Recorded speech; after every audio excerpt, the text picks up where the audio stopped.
Lead generation ads is a brilliant way to achieve leads using your own custom built lead forms.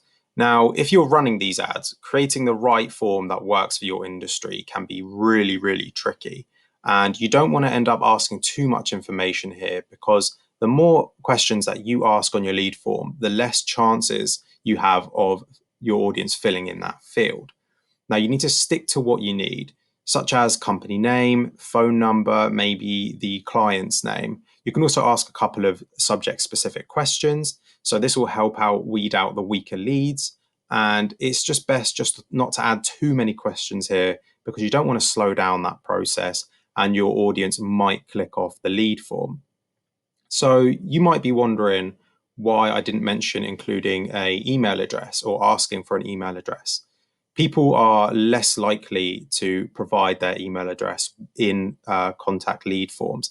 And the reason for that is because people know that this information is going to be used for retargeting, it might be used for newsletters, and some people might think it's just a way of spamming their inbox. So try not to ask this if possible. Of course, if you need it, make sure you use it. But if it's not necessary, try to keep the emails off the form. Now, once you've made your lead, you need to try and create a scroll stopping creative. Now, you need to make sure that you capture your audience attention while they're scrolling through their feed. And you need to make sure that you are using colorful imagery. If you can use videos, make sure you use that, as motion is a brilliant way to stop someone in their tracks.